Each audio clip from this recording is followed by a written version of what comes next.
कुदरत का न्याय। आंसू झरझर बहते जा रहे थे। 65 वर्ष की सुलेखा देवी बहुत परेशान सी लग रही थी। लगातार यहाँ वहाँ बेचैन नजरों से देखी जा रही थी। वह काफी देर से बस स्टैंड पर बैठी हुई थी। बस स्टैंड पर किताबों की एक छोटी सी दुकान चलाने वाला 30 वर्षीय मनोज उन्हें कब से देख रहा था। उसे मालूम था कि इस बूढ़ी औरत को बैठे बैठे कई घंटे हो चुके हैं, लेकिन ना तो उसे कोई लेने आया था और ना ही किसी अन्य व्यक्ति का ध्यान उनकी ओर गया था। मनोज ने जब सुबह दुकान खोली थी तब उसने उस बूढ़ी औरत को वहां देखा था और अब दोपहर का समय हो चुका था, लेकिन वह बूढ़ी औरत अभी तक वहीं बैठी थी, जिसकी सूनी आंखें यहाँ वहाँ देखती जा रही थी, मानो किसी का इंतजार कर रही हो। उस बुजुर्ग महिला को ऐसी अवस्था में देखकर मनोज को उन पर तरस आ गया।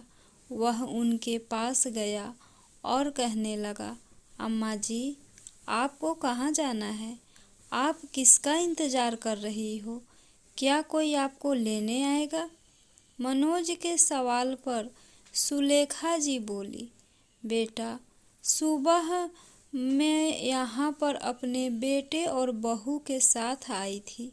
दरअसल उन लोगों को भूख लगी थी, इसलिए पास की दुकान से खाने के लिए कुछ लेने गए थे, पर पता नहीं क्यों उसे इतना समय लग गया। क्या तुम पास की दुकान से जाकर पता कर सकते हो कि वह लोग अब तक आए क्यों नहीं? उनकी बात सुनकर मनोज ने कहा, लेकिन माँ जी, पुणे जाने वाली बस तो सुबह सुबह ही निकल जाती है। यह सुनकर सुलेखा जी बोली, नहीं नहीं बेटा, तुम्हें कोई गलतफहमी हुई है। मेरा बेटा मुझे अपने साथ ही पुणे लेकर जा रहा है। वह यहीं पास में ही गया है। पता नहीं कैसे इतना समय लग गया, शायद आता ही होगा। ठीक है माँ जी, जब आपका बेटा आ जाए तो आप उसके साथ चली जाना, लेकिन आपको भूख लगी होगी, तो क्या मैं आपके खाने के लिए कुछ ले आऊं? मनोज ने पूछा तो सुलेखा जी होठों पर मुस्कान लिए बोली, नहीं बेटा, मुझे खाने को कुछ नहीं चाहिए। बस मुझ पर एक उपकार कर दो। अगर हो सके तो मेरे बेटे को बुला दो, उसका नाम सोहन है। तब मनोज ने कहा, ठीक है माँ जी, मैं जाकर देखता हूँ। ऐसा कहकर मनोज ने आसपास की सभी दुकानों पर जाकर देखा, लेकिन सोहन नाम का कोई व्यक्ति उसे नहीं मिला। सभी जगह देखकर मनोज ने वापस लौटकर सुलेखा जी को कहा, माँ जी, मैं सब जगह देखकर आया हूँ, लेकिन आपके बेटे और बहू का कुछ पता नहीं है। मनोज, जो पिछले 5 वर्षों से बस स्टैंड पर किताबों की दुकान चला रहा था, उसे समझने में बिल्कुल भी देर ना लगी कि आज फिर से एक स्नेही माँ का बेटा और बहू उसे धोखे से बस स्टैंड पर अकेले छोड़कर चले गए हैं। नगरों में अक्सर ऐसे केस आते ही रहते हैं, जहाँ बुजुर्ग होते ही माता पिता को कोई अपने साथ नहीं रखना चाहता। तब मनोज बोला, माँ जी, एक बात कहूँ, बुरा मत मानिएगा। यहाँ आए दिन कोई न कोई ऐसा मिल ही जाता है जिसका बेटा बहू या बच्चे उसे यहाँ छोड़कर चले जाते हैं। और यही नहीं, कभी कभार मंदिर में या पार्क में भी आजकल बच्चे अपने माँ बाप को छोड़कर चले जाते हैं। इतनी बात सुनते ही सुलेखा देवी नाराज होते हुए बोली, नहीं नहीं बेटा, जब तुम मेरे बेटे को जानते ही नहीं हो तो फिर उसके बारे में ऐसी बात कैसे कह सकते हो कि वह मुझे धोखे से यहाँ छोड़कर चला गया है। तुमने ठीक से देखा ही नहीं होगा। नहीं माँ जी, मैं सब जगह अच्छे से देख कर आया हूँ, मनोज ने कहा।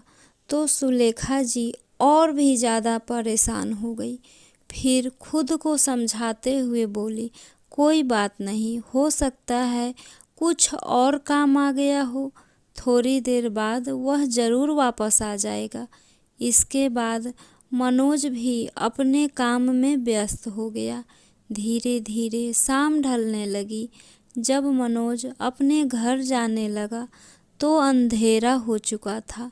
शाम के समय सर्दी पड़ने लगी थी। बेचारी बूढ़ी सुलेखा जी अपने साड़ी के पल्लू से खुद को ढकने की कोशिश कर रही थी और ठंड से कांपती जा रही थी। मनोज एक भला व्यक्ति था। उसने सुलेखा जी के पास आकर पूछा, माँ जी, आप कहाँ रहती हो?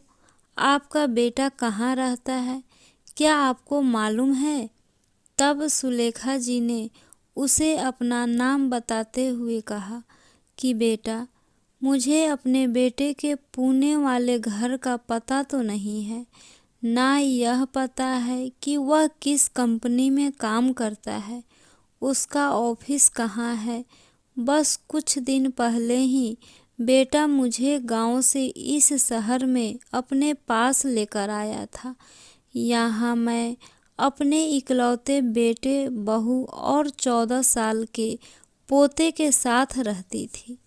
फिर बेटे ने मुझे बताया कि अब उसका तबादला पुणे में हो गया है, तो मैं उनके साथ वहीं जा रही थी। अब तो इंतज़ार करते करते रात होने को आई, लेकिन कोई नहीं आया। तभी मनोज ने कहा, माँ जी, यदि आप चाहें तो आप मेरे साथ मेरे घर पर चल सकती हैं। मेरे परिवार में मेरी पत्नी और 2 बच्चे हैं। यदि आप चाहें तो आप रात वहीं काट लीजिए, सुबह यहाँ वापस आ जाइएगा। इस पर सुलेखा जी बोली, नहीं बेटा, यदि मैं यहाँ से चली गई और मेरा सोहन यहाँ आ गया तो वह मुझे ढूंढने लगेगा और मैं ना मिली तो वह कितना परेशान हो जाएगा। तुम जाओ बेटा, मैं यहीं ठीक हूँ। तब मनोज ने अपनी दुकान में रखा एक मैट वहाँ बिछा दिया और अपने बैग में से एक शॉल निकाला और सुलेखा जी को ओढ़ाते हुए बोला, अब आपने मुझे बेटा कह ही दिया है तो आप यहाँ आराम से बैठिए। रात को सर्दी पड़ने लगेगी तो आप कहीं बीमार ना हो जाए। तब सुलेखा जी शॉल ओढ़कर वहीं बैठ गईं और मनोज को दुआएं देने लगी। जाने से पहले मनोज ने पास की दुकान से कुछ खाने का सामान खरीदा और उन्हें देकर अपने घर चला गया। घर जाकर मनोज ने अपनी पत्नी को आज की घटना के बारे में बताया। इधर सुलेखा जी का खाने का बिल्कुल भी दिल नहीं था। अपने बेटे का इंतज़ार करते करते, ठंड से सिकुड़ते हुए उन्होंने पूरी रात ऐसे ही बिता दी। उनकी चिंता हर बीतते पल के साथ बढ़ती जा रही थी। उस शहर में अपने बेटे के अलावा वह किसी को जानती भी नहीं थी। एक मनोज था जिसने आगे बढ़कर थोड़ी मदद कर दी, लेकिन अब तो वह भी चला गया था। पूरी रात ठंड में उन्होंने ऐसे ही गुजार दी। अगली सुबह जब मनोज वापस अपने काम पर आया तो उसने देखा कि सुलेखा जी अभी भी वहीं बैठी हुई थी। मनोज आते ही सबसे पहले सुलेखा जी के पास गया और उनसे कहने लगा, माँ जी, आपका बेटा अभी तक नहीं आया क्या? नहीं बेटा, ना जाने कहाँ चला गया है, रोते रोते सुलेखा जी बोली। तो मनोज ने उन्हें पानी पिलाया और कहने लगा, माँ जी, मुझे तो कल ही इस बात का शक हो चुका था, लेकिन आप माँ हैं ना, इसलिए अपने बेटे पर आपको पूरा विश्वास था। लेकिन वह आपको छोड़कर हमेशा के लिए चला गया है।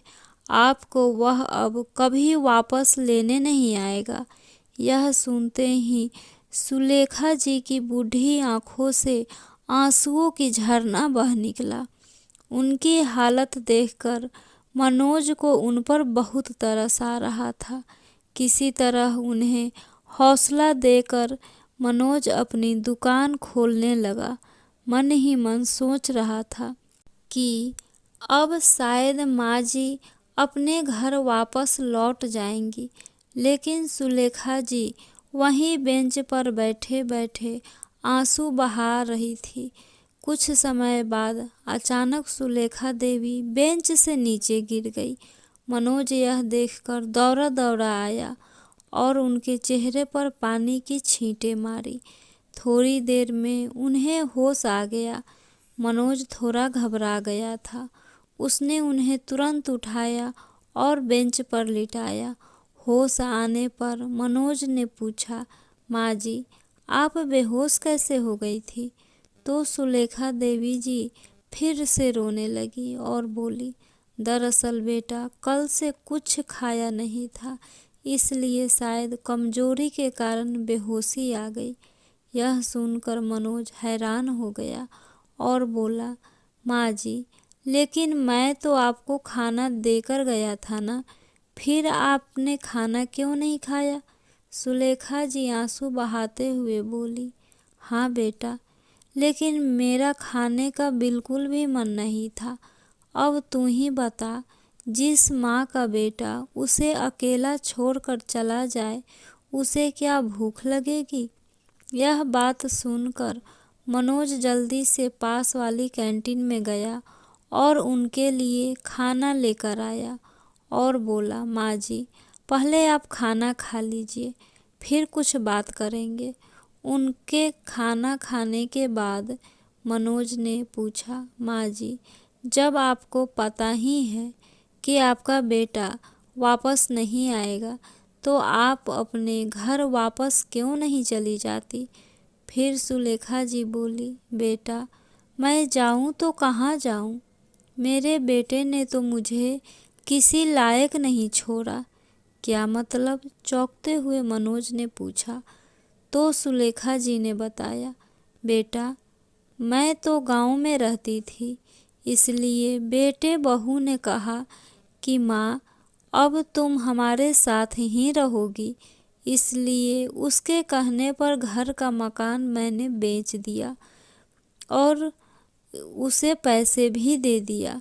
इस उम्र में मुझे क्या करना था? यह सब रुपया पैसा सोहन को ही दे दिया।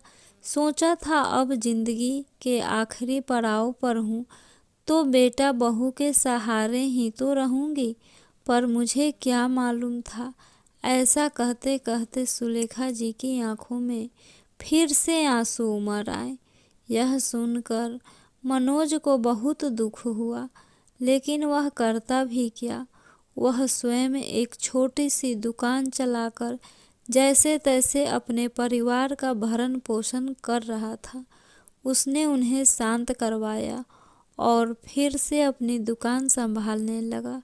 कुछ देर बाद सुलेखा जी वहाँ से उठकर कहीं चली गई। रात को घर लौटने के समय मनोज ने देखा कि बाहर फुटपाथ वाली जगह पर एक बूढ़ी औरत बैठी हुई थी, जो ठंड से कांप रही थी। इस समय वहाँ कुछ कुत्ते जाकर जोर जोर से भौंकने लगे, तो वह बूढ़ी औरत अचानक से डरकर वहाँ से उठ गई और इस समय मनोज ने देखा कि वह बूढ़ी औरत तो सुलेखा जी ही थी। यह सब देखकर उससे रुका न गया। उसने उन कुत्तों को वहाँ से भगाया और सुलेखा जी को एक तरफ बिठाकर उसने अपनी पत्नी को फ़ोन लगाया और सारा वृतांत बताते हुए उसने अपनी पत्नी से पूछा, सीमा, पैसों के अभाव में मैं अपनी माँ का ढंग से इलाज नहीं करवा पाया था, जिसका मुझे आज तक दुख है। लेकिन माँ जी को कुछ हो गया तो मैं अपने आप को माफ़ नहीं कर पाऊँगा। मैं चाहता हूँ कि उन्हें अपने साथ घर ले आऊँ। मनोज की पत्नी संस्कारी और समझदार थी।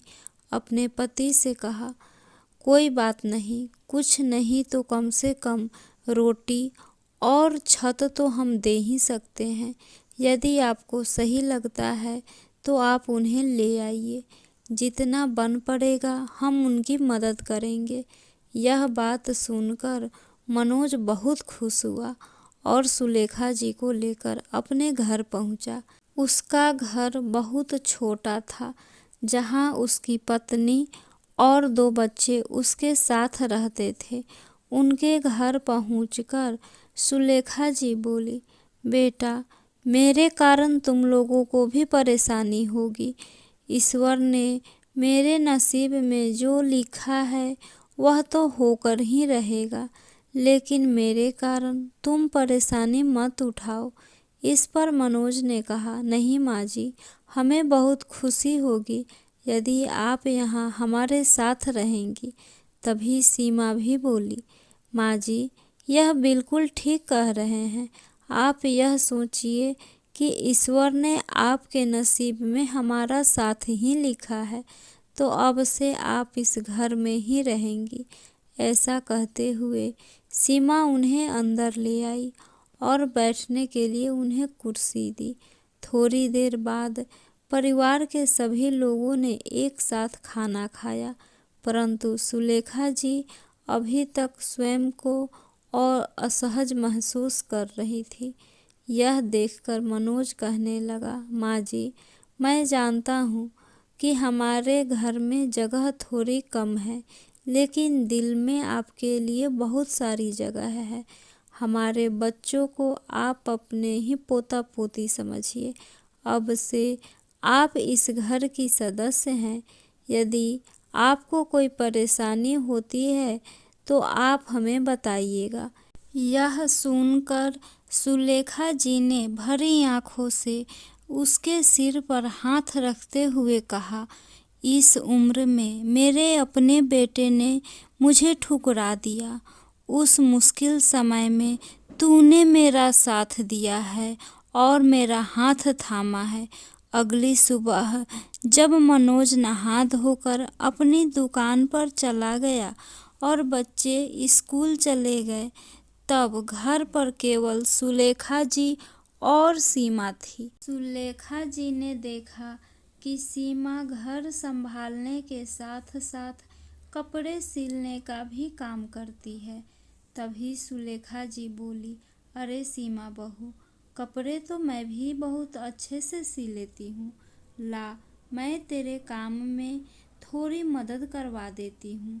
ऐसा कहते हुए सुलेखा जी सीमा के साथ उसके काम में हाथ बटाने लगी। काम करते करते सीमा ने सुलेखा जी से उनके परिवार के बारे में पूछा, तो उन्होंने अपने बेटे और बहू की करतूत सीमा को बताई, जिसे सुनकर सीमा हैरान रह गई और बोली, माँ जी, वे दोनों अभी आपका दुख नहीं समझ पाएंगे। उन्हें इस दुख का एहसास तब होगा जब उनका अपना बेटा उनके साथ ऐसा करेगा। देखते ही देखते कुछ ही देर में सुलेखा जी ने सीमा का सारा काम निपटा दिया। धीरे धीरे सुलेखा जी उनके परिवार में घुल मिल गई और वह अब परिवार के सदस्य की तरह ही घर के हर काम में भाग लेती।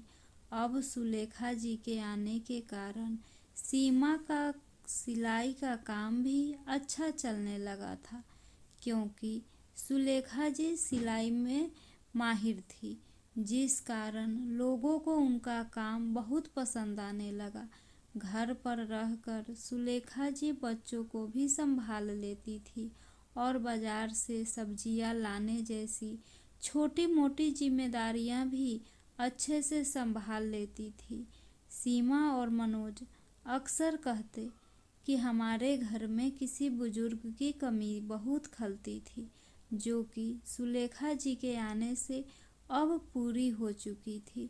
जिस तरह किसी पेड़ की जड़ ही उसका वजूद होती है, इस तरह घर के बड़े बुजुर्ग भी एक परिवार के लिए उस जड़ के समान है जो उस परिवार को संभाल कर रखते हैं। एक दिन जब बच्चे स्कूल चले गए और मनोज भी नाश्ता करके अपने काम पर चला गया, तो सीमा घर के काम में लगी थी। तभी सुलेखा जी ने कहा, बहू, मैं सब्जियां लेकर आती हूँ, मुझे थैला दे दो। ऐसा कहकर सुलेखा जी सब्जियां खरीदने के लिए चली गई। जब वह सब्जियां खरीदकर लौट रही थी, तो उन्होंने देखा कि एक अपाहिज लड़का लॉटरी की टिकट बेच रहा था, जिसकी हर एक टिकट 100 रुपए की थी और लॉटरी की रकम 5 करोड़ रुपए थी। सुलेखा जी को देखते ही वह लड़का उनके पास आया और उन्हें टिकट खरीदने के लिए प्रार्थना करने लगा और बोला, माँ जी, एक टिकट खरीद लीजिए, क्या पता आपकी किस्मत अच्छी निकले। अगर आप टिकट खरीदेंगी तो इस गरीब का कुछ भला हो जाएगा। यह बात सुनकर सुलेखा जी को उस पर तरस आ गया और उन्होंने उस लड़के से एक टिकट खरीद ली और घर को लौट आई।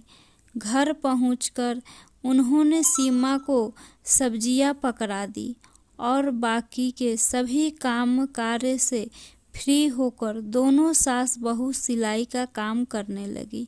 सुलेखा जी अपनी साड़ी का पल्लू में से लॉटरी का टिकट निकालकर सीमा को पकड़ाते हुए कहा, सीमा बहू, यह लॉटरी का टिकट है।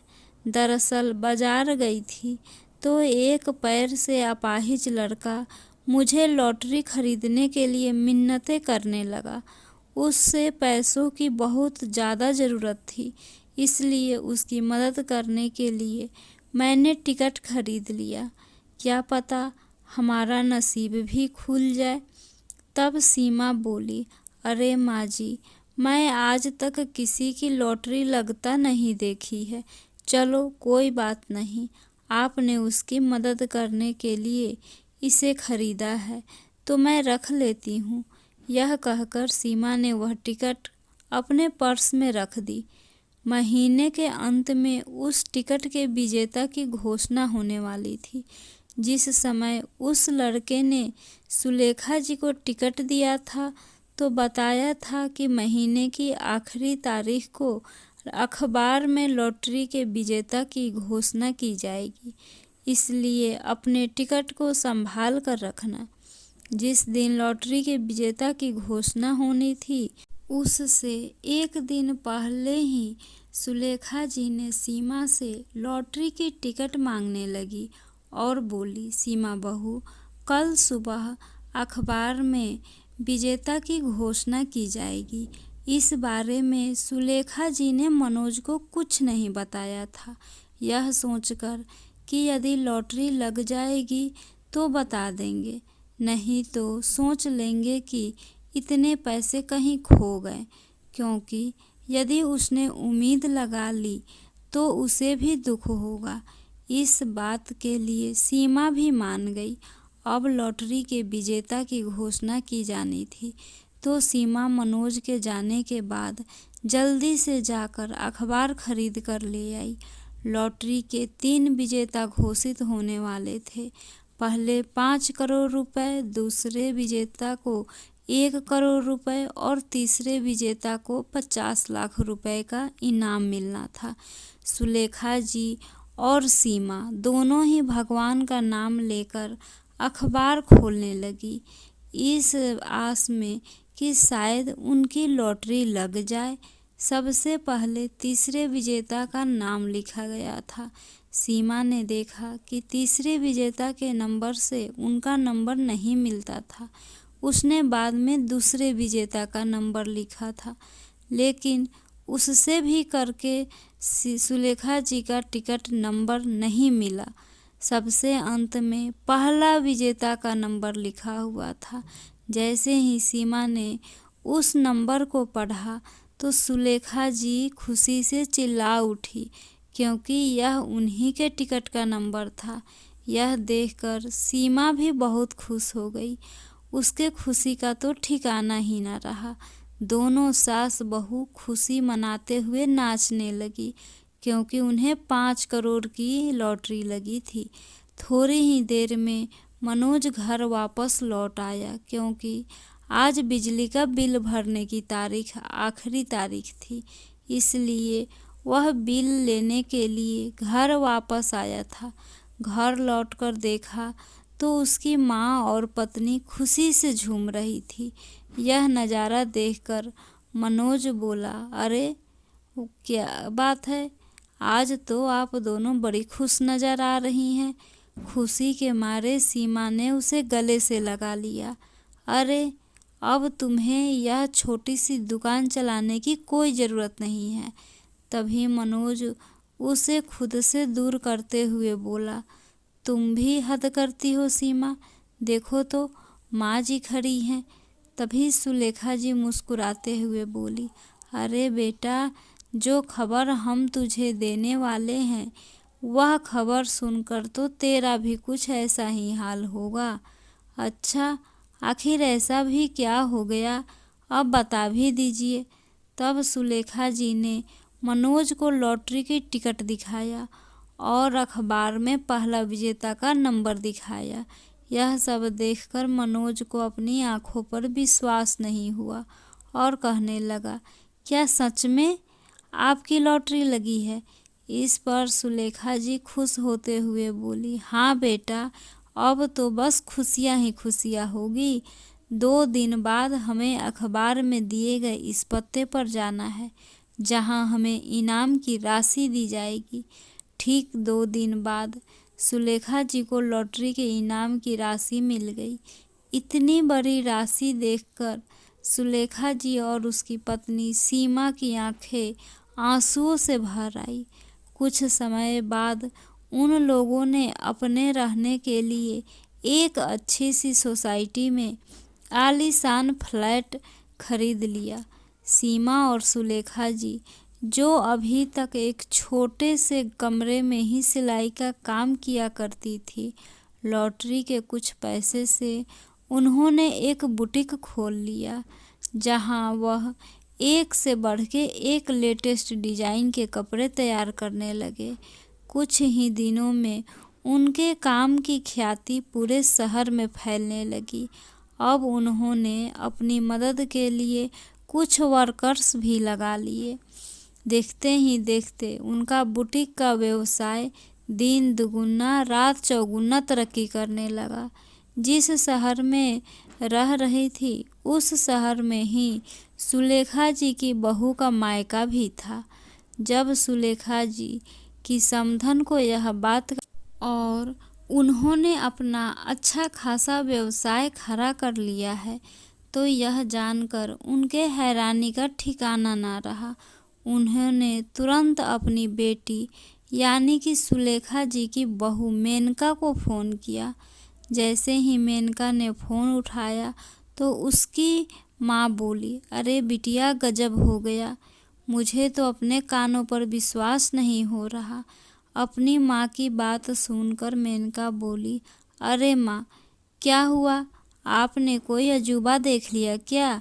ऐसा ही कुछ समझो बिटिया, तेरी सास ने जो कारनामा किया है पूरे शहर में उसके चर्चे हो रहे हैं। सुना है कि पूरे 5 करोड़ की लॉटरी लगी है।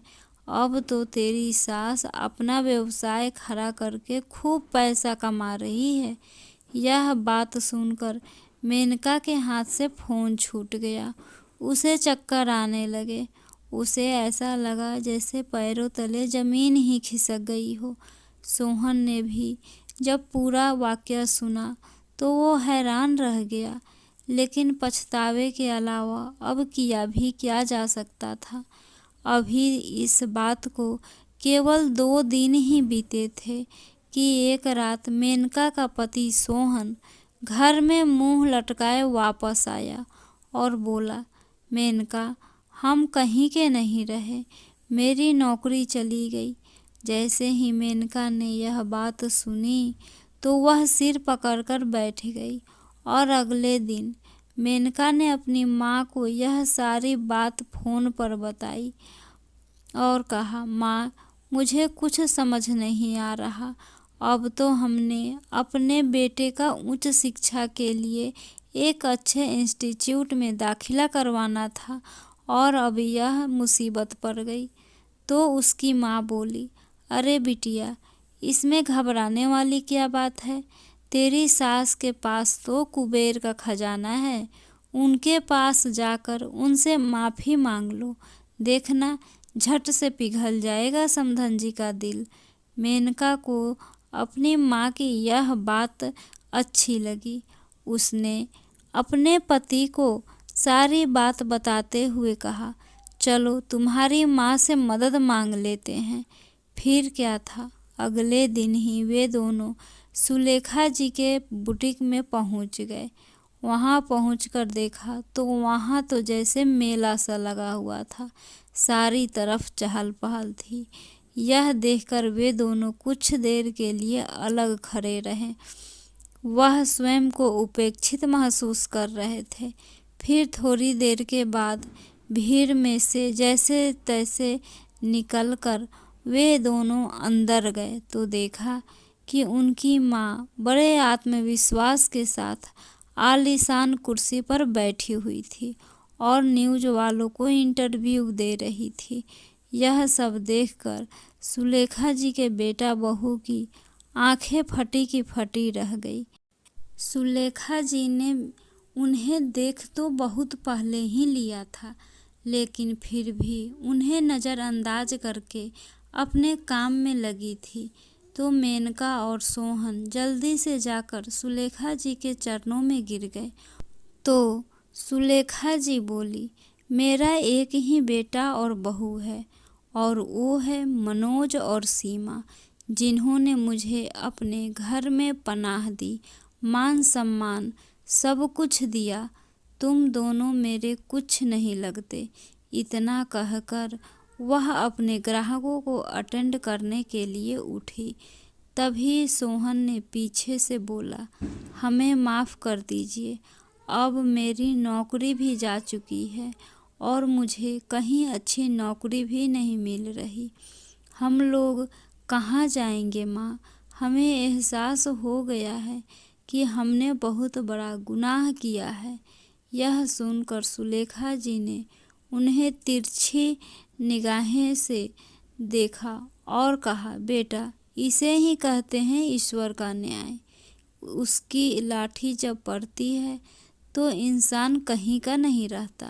फिर उनकी बहू मेनका बोली, माँ, हम लोग आपके पास रहना चाहते हैं, लेकिन मैं तुम्हारे साथ नहीं रहना चाहती।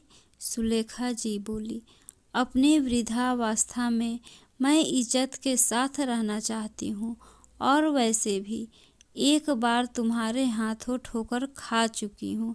बार बार तुम पर विश्वास करने की गलती मैं नहीं कर सकती। तभी मेनका बोली, लेकिन माँ जी, आपके इस जायदाद पर हमारा भी हक बनता है। तभी सुलेखा जी बोली, किस हक की बात कर रही हो तुम दोनों? वह हक तो उसी दिन खत्म हो चुका था जिस दिन तुमने मुझे दर दर की ठोकरें खाने के लिए बस स्टैंड पर छोड़ दिया था। अपनी माँ के मुंह से यह बात सुनकर दोनों पति पत्नी को बहुत बुरा लगा और दोनों हैरानी से एक दूसरे की तरफ देखने लगे। फिर चेहरे पर आत्मविश्वास भरे स्वर में सुलेखा जी बोली, तुम लोग यहाँ मेहमान हो, इसलिए कुछ खा पी कर जाना। ऐसा कहते हुए सुलेखा जी अपने नौकरों को चाय लाने को बोला। फिर उन्हें नज़रअंदाज करके सुलेखा जी अपने चेहरे पर गर्व भरी मुस्कान लिए अपने काम में व्यस्त हो गई। फ्रेंड्स, आशा करती हूँ यह कहानी आपको ज़रूर पसंद आई होगी। प्लीज़ लाइक, सब्सक्राइब और शेयर करना ना भूलें। Thank you.